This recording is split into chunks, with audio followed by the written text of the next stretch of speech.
인사 한번 하시겠습니다. 참 잘 만났습니다. 사랑하고 축복하니 행복합니다. 한 주간도 행복하셨나요? 네, 행복한 줄로 믿습니다. 네, 오늘 15일이 무슨 날이죠? 스승날이라고 그러잖아요. 그래서 이제 교회에서도 스승에 대해서 이제 많이 말씀을 전파하죠. 그래서 저도 역시 스승에 대해서 말씀을 전하려고 합니다. 그래서 제목을 뭐라 붙였죠? 참된 스승의 모습이다. 참된 스승이 어떤 모습일까? 오늘 말씀을 통해서 사도 바울이 고백한 대로 우리가 어떤 환경과 여지 속에서도 오직 하나님의 은혜를 사모하고 그 은혜를 따라 살고 그 은혜를 전달하고 그 은혜를 통해서 복을 받고 그 은혜를 누리는 그런 삶을 살아야 된다는 걸 말씀하고 있죠. 우리가 이 세상에 살아가면 많은 이들의 구경거리가 우리 성도들입니다. 성도들. 구경거리는 뭐죠? 구경거리는 좋은 쪽에 구경거리가 되면 얼마나 좋겠어요. 그죠? 그런데 나쁜 쪽에 구경거리가 되면 그건 좀 창피하죠. 그러나 저와 여러분은 좋은 쪽에 구경거리가 되어야 될 줄로 믿습니다. 그래서 오늘 본문에서도 말씀하고 있지만 우리는 약하디 약하고 보잘것없고 많은 이들에게 비방을 받고 멸시를 당하지만 천사와 사람에게 구경거려야 된다고 그랬어요. 천사에게 구경거려야 된다고 하면 얼마나 좋겠어요. 그죠? 우리 인정해 준다는 말씀이 되겠죠. 그래서 우리는 세상 사람들은 어떤 큰 물건, 어떤 큰 힘, 어떤 큰 뭐 지식이나 능력 이런 거 가지고 자랑하지만 저와 여러분은 무엇 때문에? 예수 그리스도 때문에 존귀함 받는다. 그걸 말씀하고 있어요. 그래서 예수님 때문에 우리 존귀함 받는 거예요. 예수님 때문에 행복하고 예수님 때문에 모든 것이 승리를 만들어가는 그런 삶을 살아야 된다는 걸 우리가 말씀해주고 있는데 오늘 특히 오늘 12절과 13절 이렇게 보면 11절부터 한번 다시 한번 볼까요?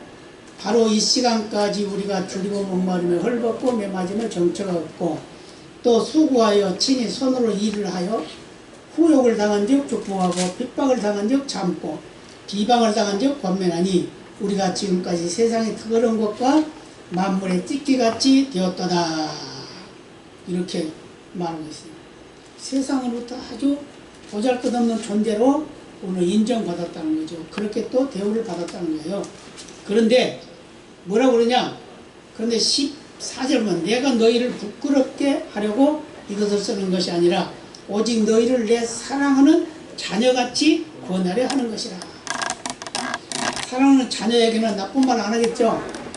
그래서 사랑하는 자녀를 위해서 축복하는 그런 말을 하고 있는데 그것이 바로 뭐다? 15절 보니까 그리스도 안에서 일만 스승이 있으되 아비는 많지 아니하니 그리스도 예수 안에서 복음으로써 내가 너희를 낳았습니다. 복음으로 생명을 낳는 일, 이게 얼마나 중요한지 몰라요. 복음으로 생명을, 육신을 낳는 부모님이 계시지만 복음으로써 새로운 생명, 하늘나라의 생명을 다시 낳는다는 것은 굉장히 중요합니다. 그래서 저와 여러분은 그 생명을 지금 보존하고 있는 걸 믿으시기 바랍니다. 그래서 우리가 어렸을 때는 학교 다닐 때 보면 그래요. 우리는 그렇게 배웠어요. 스승을 아주 대우를 잘했습니다. 스승이랑. 그래서 그렇게 가르쳤죠. 선생님과 같이 걸어갈 때는 선생님의 그 그림자도 밟지 마라. 그리고 또 뭐라고 했어요? 한 두세 발자국 뒤따라 가거라. 이랬어요. 그러니까 스승을 얼마나 존귀하게 여기는지 귀하게 여기는지 알 수가 있겠죠. 그래서 스승님은 우리에게 가장 귀한, 우리에게 가장 좋은 것을 가르쳐주는 선생님이란 말이에요. 그렇다고 하면 그 선생님의 지식과 그 능력과 그 모든 인격 그런 걸 통해서 학생들이 배우게 되겠죠. 그런데 오늘 본문 마지막 15절에서 말씀하고 있는 게 뭐냐 하면 선생님은 참 많다. 스승은 참 많다. 그런데 아버지 같은 선생은 없다. 이렇게 말씀하고 있어요. 그 말은 다른 말로 말하면 무슨 말이죠? 이 세상에 가장 귀한 선생은 누구다? 아버지다. 그 말이에요. 아버지가 귀한 선생이에요. 그러니까 아버지의 모습을 자녀는 따라가는 거예요. 아버지가 귀하면 자녀도 귀해요. 그런 말도 있죠. 개를 키우는데 개 주인이 개를 사랑하지 않으면 세상 사람들도 개를 사랑하지 않는 거예요. 그러나 개 주인이 개를 사랑하면 이웃들도 그 개를 사랑한다는 거예요. 그걸 다른 말로 말하면 우리 스스로가 우리의 자녀들을 사랑하고 아끼고 그러면 이웃들도 사랑한다고 말이에요. 그러나 우리가 자녀들을 사랑하지 않는다고 하면 그 자녀는 다른 사람으로부터 또 멸시를 받게 될 것이다 이런 걸 말씀해 주고 있어요.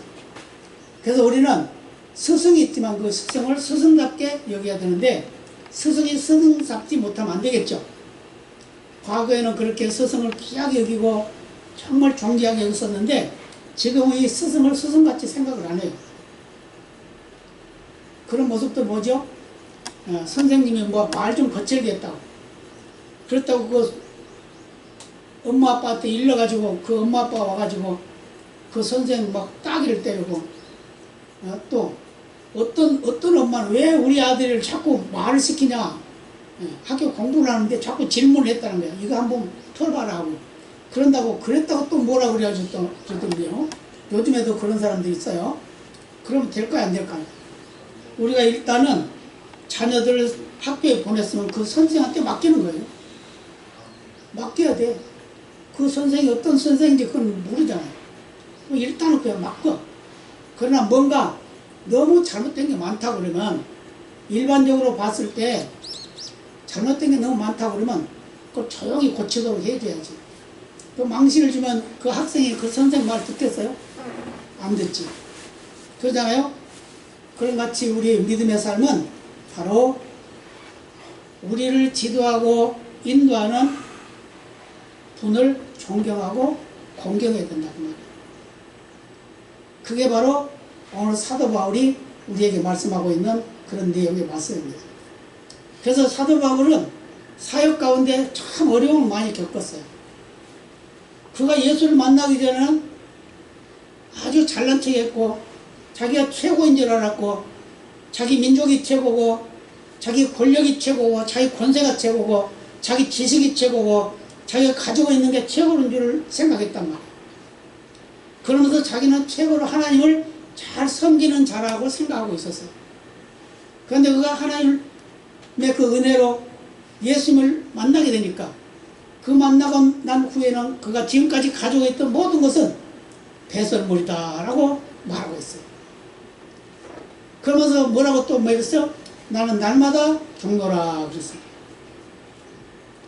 날마다 죽지 아니하면 그는 살아서 파닥거리기 때문에 결국은 다른 사람들에게 거친 돌이 되고 만다고. 평평한 길에 돌뿌리 하나 있으면 그것 때문에 넘어지잖아요. 그래요? 저도 그냥 그 돌뿌리 하나 걸려가지고 별로 높지도 않아. 근데 그거 넘어져가지고 얼마나 세게 넘어졌는지, 예. 지금까지도 아파요, 지금까지. 어깨도 아프고, 팔목도 아프고. 근데 병원 와서 사진을 찍어보니까 팔목에 뼈가 하나 옆으로 이렇게 싹 기울었어요. 기울었어요. 그 정도로 그 조그만 그것이 큰 해를 줄 수 있다고 말해요. 다른 말로 말하면 우리가 믿음을 가지고 살아간다고 하지만 우리가 정말 믿음에 바로 서 있지 않으면 조그만 죄가 나를 넘어지게 한다는 거예요. 아멘. 아멘이죠? 조그만 죄. 별것도 아닌데. 아, 이거 누구나 다 그렇게 하는 건데. 그런다는 거예요. 그래서 우리는 믿음의 사람이라고 하는 것은 바로 조그만 거라도 잘못된 것을 용납하지 말아야 된다. 우리에게 말씀해주고 있으면 믿으시기 바랍니다. 그래서 그러죠. 오늘 10절에 그러잖아요. 우리에게 1만 스승이 있어야 아비는 많지 않다. 많은 스승이 있어요. 선생이 있어요. 그런데 진짜 아버지 같은 선생은 없다고 말이에요. 아버지 같은 스승이 없다고 말이에요. 요즘에는 선생들이 뭘 가르쳐요? 6.25가 북침이다 남침이다. 근데 선생들이 그걸 북침으로 가르친대요. 그런 사람도 있대. 그거 오래됐어요. 그렇게 공부한 그 학생들이 이제 다 커가지고 어른 돼서 보니까 이제 깨달은 거야. 그거 가짜다, 잘못됐다. 그러면 선생은 선생다운 모습이 되어야 된다는 걸 말해주고 있습니다. 그래서 우리의 모습을 매일매일 뒤돌아보고 내 인격의 형성도 다시 보고 내가 살아가는 모든 과정 속에서 하나님 앞에 부끄럼 당하지 않도록 또 사람들로부터 웃음거리가 되지 않도록 삼가 조심해야 된다는 걸 말씀해주고 있습니다. 그래서 죽이기로 작정된 만큼 그렇게 정말 비참한 처지에 있는 그런 상태인데도 불구하고 하나님은 저와 여러분을 많이 사랑하고 계시다는 걸 믿으시기 바랍니다. 그래서 우리는 뭐 해야 된다? 고린도서 4장 9절로 13절 말씀을 보면 그러죠. 죽이기로 작정된 자 같이 네 말에 두셨다. 끝에 있다는 끝에. 또 세계와 천사와 사람들에게 구경거리가 되었다. 그리스도 때문에 미련하고 그리스도 때문에 약하고 그리스도 때문에 비천하고 줄이고 목마르며 헐벗고 매맞으며 정처가 없다 라고 이렇게 말했어요. 그리스도 때문에 저와 여러분의 인생에 무엇 때문에 내가 이렇게 살아가야 되는가, 무엇 때문에 내가 이렇게 힘들고 어려운가, 때문에라는 말이 많이 있죠. 누구 때문이야?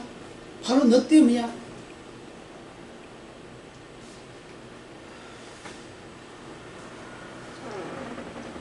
그런데 그런 처지에 있는데도 불구하고 그럼 뭐라고 또 고백하냐 하면 수고를 많이 하여 정신을 차리지 못할 만큼 일을 했다는 거예요. 후욕을 당했다는 거예요. 후욕이라는 게 뭐죠? 뒤에서 욕 들었다고 말이에요. 뒷말 들었다고 말이에요. 네. 그리고 핍박을 당한 즉 뭐 했고? 참고. 비방을 당한 즉 건면하고. 세상에서 더러운 것과 만물의 찢기같이 되었다. 만물의 찢기같이 대우를 받는 그런 처지인데도 불구하고 그는 믿음에 굳게 서서 오직 예수 그리스도 하나님의 은혜만 전달하는 전달자가 됐다는 걸 말씀하고 있음을 믿으시기 바랍니다. 아멘. 저와 여러분의 삶 속에도 바로 이런 삶이 되어야 되는 걸 말씀해 주고 있어요. 그래서 사도 바울은 그는 예수를 만난 그 후로부터 그는 자비랑 성교에 아주 전념했어요. 그래서 사도행전 18장 3절에 보면 어비 같음으로 함께 그하여 일을 하니 그 업은 장막을 만드는 것이더라.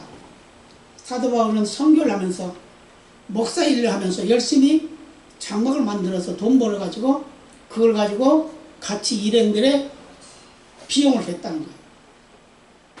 그래서 사도행전 20장 34절에 말씀합니다. 너희 아는 바에 이 손으로 나와 내 동행들 쓰는 것을 당했다. 내가 돈 벌어가지고 너희 다 가르치고 이끌어가고 밥 먹여주고 입혀주고 그랬다는 거예요. 고린도서 4장 12절도 그러잖아요. 친히 손으로 일하여 후욕을 당한 적 족보하고 핍박을 당한 적 참고 또 13절에 15절은 성전의 일을 하는 이들은 성전에서 나는 것을 먹으며 제단을 모시는 이들은 제단과 함께 나누는 것을 너희가 알지 못하느냐. 이와 같이 주께서 복음 전하는 자들이 복음으로 말미암아 살리라 명하였느니라. 그러나 내가 이것을 하나도 쓰지 아니하였고 또 이 말을 쓰는 것은 내게 이같이 하여 달라는 것이 아니라 내가 차라리 죽을지언정 누구든지 내 자랑하는 것을 헛된 대로 돌리지 말게 함이라 그랬어요. 아멘. 자비랑 선거였다. 저도 처음에 목사가 되고 목회를 열심히 할 때는 제가 이 일을 하면 큰일 나는 줄 알았어요. 목사가 돈을 벌면 큰일 나는 줄 알았어요. 근데 많은 어려움과 고통이 있을 때 어떤 분들은 왜 그렇게 어려운데 말도 안 했냐? 왜 말을 하지? 그래서 알았으면 도와줘야 될 거 아니에요? 그런데 도와주지도 않더라고. 그런 말만 하지. 어떤 분은 또 그러더라고. 목사님 차 좀 큰 거 하나 사세요. 만날 때마다 그래.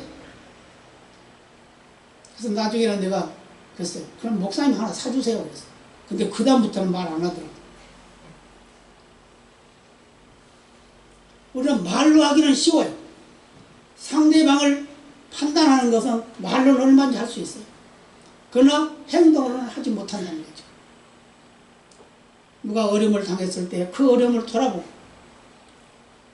그를 위해서 위로하고 축복하고 또 필요한 것을 대줄 수 있는 그런 믿음의 여유가 있어야 된다.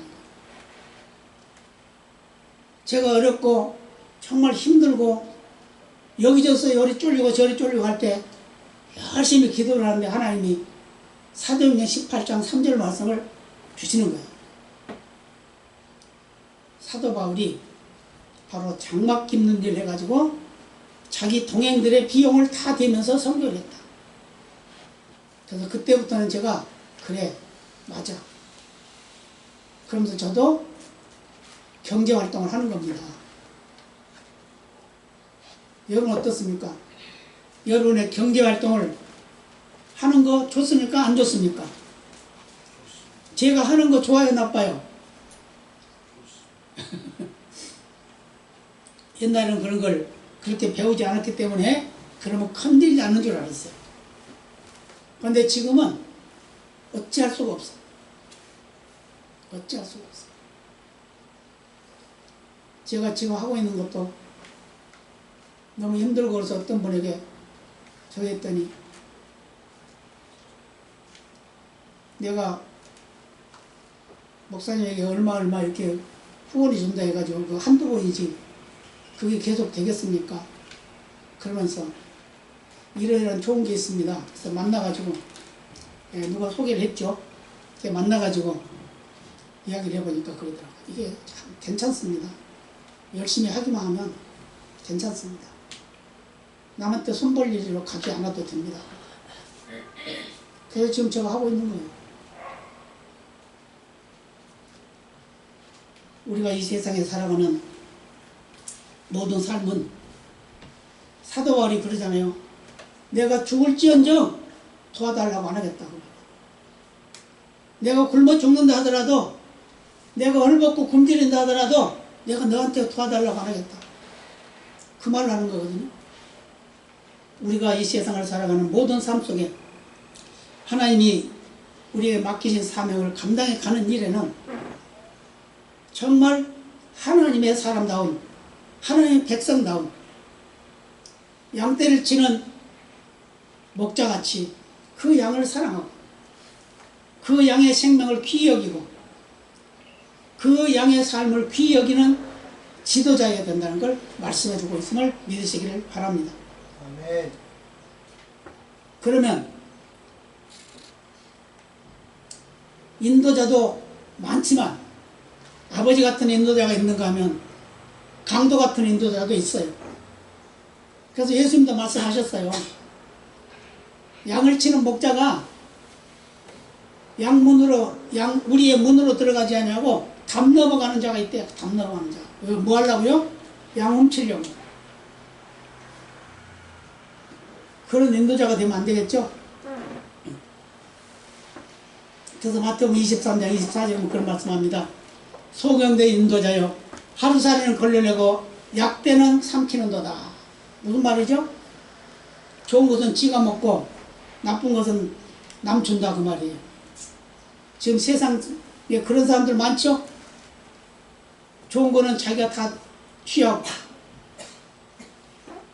좀 덜 좋은 것은 다 남 주고 그래놓고 생색내고 그러잖아요. 그러나 주님은 그렇게 말씀하지 않습니다. 좋은 걸 남겨라. 여러분 누구에게 선물하면 그 물건 중에 가장 귀한 거 가장 좋은 거 선물하세요. 다 쓰다 남은 거 선물하지 말고. 이게 하나님이 원하는 삶이에요. 예레미야 25장 34절로 38절도 보면 그럽니다. 너희들이 세상 살아가는 그 삶 속에 양을 치는 인도자에게 말합니다. 뭐라고? 어려움이 있으면 도망가 버리고 좋은 일 있으면 다 자기 거라고 하고 그런다는 거예요. 양치는 목자가 사자가 양을 잡으러 오면 그 사자를 물리치고 양을 보호해야 되는 거 아닙니까? 맞죠? 아멘. 아멘 안 하네. 그럼 뭐 아멘. 도망가라 그 말이요?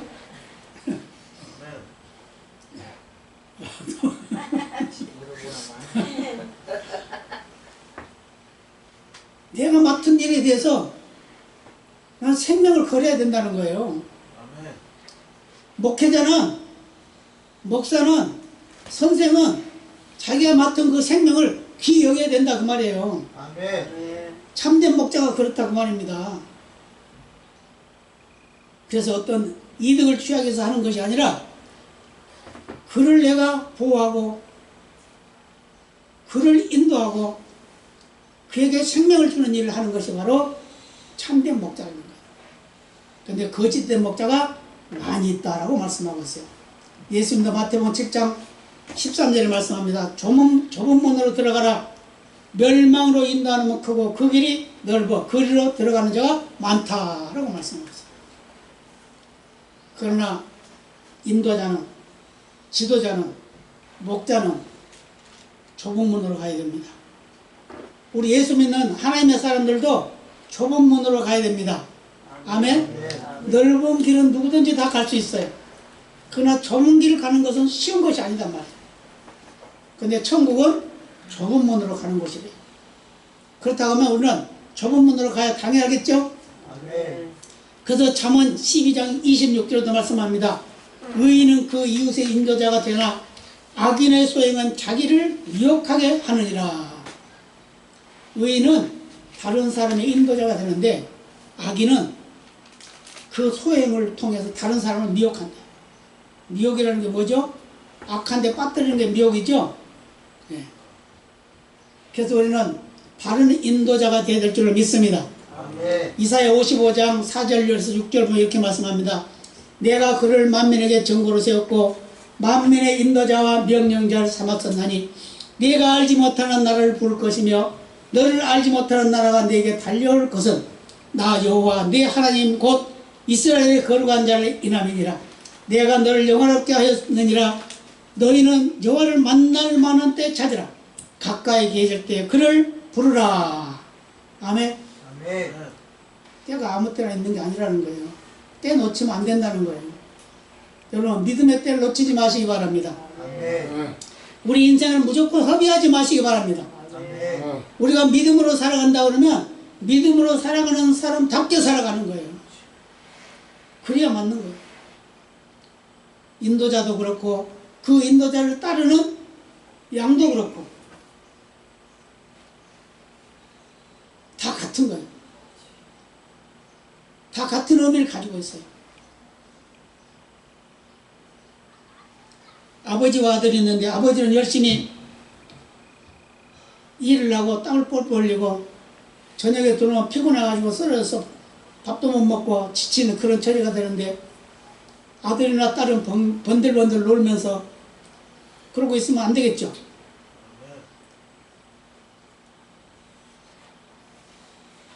이 믿음의 삶도 마찬가지예요. 열심히 수고를 아끼지 않고 정말 생명을 걸고 일하는 인도자가 있어요. 그렇다고 하면 그 인도자를 바로 따르고 그 인도자가 가르치고 인도하는 대로 복종도 할 수 있고 순종도 할 수 있어야 돼. 그런 믿음의 삶이 돼야 된다 그 말이에요. 아멘. 아멘이죠? 그래서 바른 인도자를 잘 만나야 됩니다. 인도자를 잘 만나요. 그래서 마태복음 7장 14절 이렇게 말합니다. 생명으로 인도하는 문은 좁고 길이 협착하여 찾는 이가 적음이니라. 생명으로 가는 길은 좁아요. 우리가 믿음을 지키고 그 믿음을 따라 살려고 하면 힘들고 어렵다 그 말이에요. 아멘이죠? 아멘. 힘들고 어려워요. 다른 사람들은 자기 마음대로 자기 생각대로 할 수 있지만 우리의 믿음의 사람들은 내 마음대로 내 생각대로 할 수 없다 그 말이에요. 왜요? 하나님 편에서 생각하고 하나님께서 말하고 하나님 편에서 행동하는 거예요. 그러면 하나님께서 그 하나님 얼마나 이뻐하시겠어요? 그리고 그 하나님 얼마나 복을 많이 주시겠냐고요.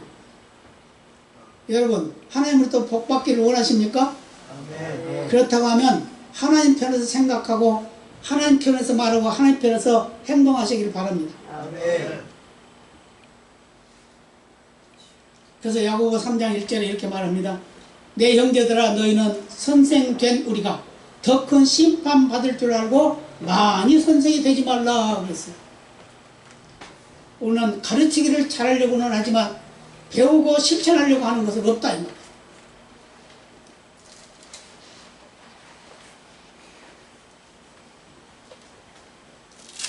고린도전서 4장 1, 2절은 이렇게 말씀합니다. 사람이 마땅히 우리를 그리스도의 일꾼이요 하나님의 비밀을 맡은 자로 여길지어다. 그리고 맡은 자들에게 구할 것은 충성이니라. 저와 여러분에게 맡기신 사명이 있습니다. 그 사명은 충성으로 섬겨야 됩니다. 아멘. 아멘. 목사는 물론이고 성도도 마찬가지. 한 영이 천하보다 귀하다고 그랬는데 그 천하보다 귀한 그 영혼을 살리기 위해서 우리는 전도하잖아요. 그 전도하면 전도하는데 그 전도하는 사람이 그 전도에 온 그 성도를 믿음으로 바로 서게 하려면 어떻게 해요? 10배나 더 열심을 해야 됩니다. 10배나. 그래서 염려해주고 걱정해주고 또 축복해주고 권면해주고 그래서 그 믿음이 굳게 설 수 있도록 끝까지 지켜줘야 되는 거예요. 이제 이만큼 됐으니까 네 알아서 해라. 나 교회 데려온 건 내가 데려왔지만 이제 그 나머지는 네가 알아서 해. 그러면 될까요 안 될까요? 왜 대답을 안 하시나요? 많은 스승이 되기를 원하긴 하지만 그 많은 스승이 스승으로서 아버지 같은 스승이 돼야 되는데 그러지 아니하고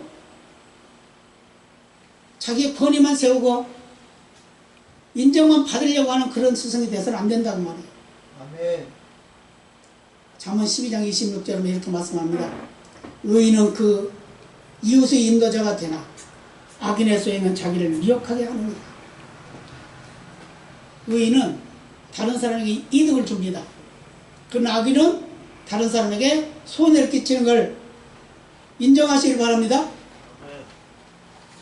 그래서 참된 인도자를 따르는 양은 복 받는 거예요. 여러분 복 받기를 원하십니까?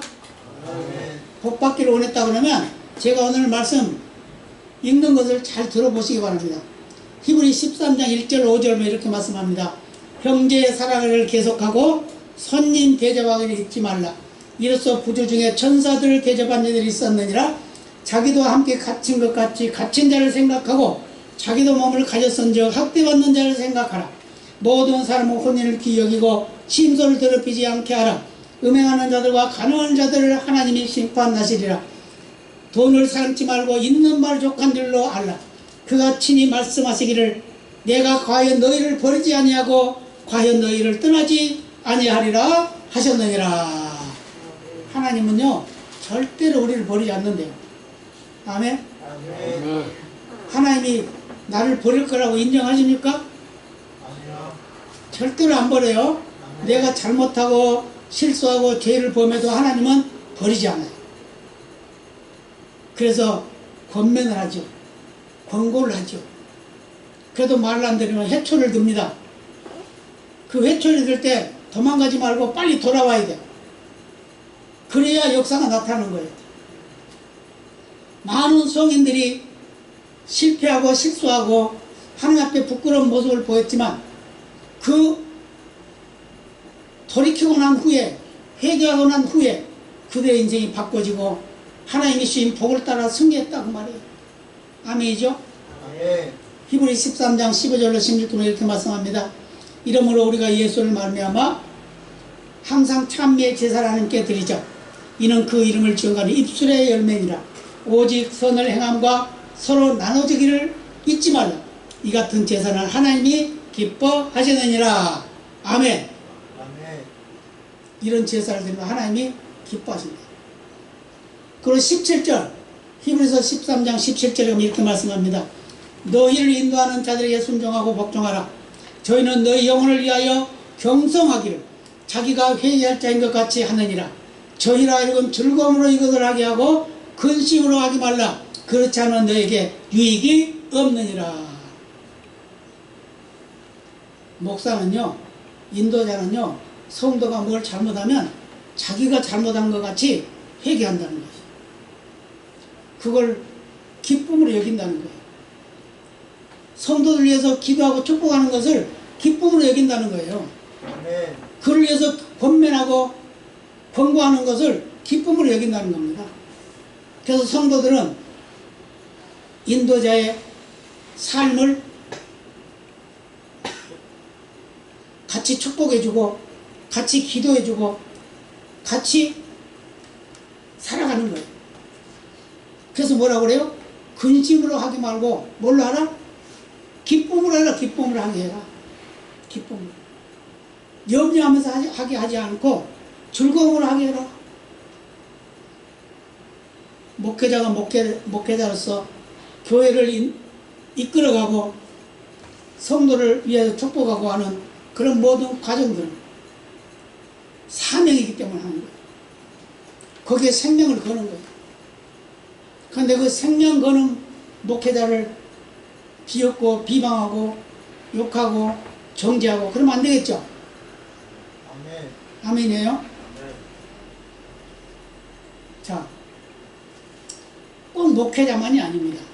내 이웃도 마찬가지, 내 형제도 마찬가지, 내 친구 친척도 마찬가지. 그들에게도 똑같은 마음으로 축복하고 기도해야 되는 거예요. 그렇게 하시길 바랍니다. 아멘. 그래서 우리는 스승이라고 하면 그 스승 가르치는 것으로만 끝나는 것이 아니라 그 가르치는 것을 기쁨으로 하게 하고 즐거움으로 하게 하고 감사함으로 하게 하는 것도 중요하다고 말이에요. 세상의 선생님들도 마찬가지예요. 세상의 학생들이 선생님을 존경하고 그 선생님의 말씀을 잘 듣고 또 그 인격을 배우고 그 삶을 배우면서 바로 그 인도자의 인도하심을 따라서 정말 잘 자라게 되면 그는 훌륭한 사람이 되는 거예요. 세상에 보세요. 서울대학교 가려고 학원을 5개, 6개, 뭐 7개 간 데도 있더라고요. 7개, 학원 7개 다닌 데도 있대요. 학생들, 어린 학생들. 그런데 언젠가 보니까 수석한 사람은 학원 한 번도 안 갔대. 한 군데. 그래도 수석을 했더라고요. 학원 많이 다닌다고 해서 공부 잘하는 거 아니에요. 자기가 노력해야 돼. 노력하지 않으면 안 돼요. 노력했을 때 역사가 나타나는 겁니다. 노력했을 때 기적이 나타나는 거예요. 아멘이죠? 아멘. 모든 매사가 마찬가지입니다. 그래서 그런 믿음의 삶이 되어야 될 줄을 믿습니다. 그래서 우리는 잘못된 인도자를 따르지 않고 바른 인도자를 따르고 그 바른 인도자를 따름으로 해서 하나님이 주시는 복을 누리는 그런 은혜가 우리 모든 성도들의 개인과 가정과 기업 위에 넘치도록 충만하시기를 예수님의 이름으로 축복합니다. 아멘. 다 같이 기도하시겠습니다.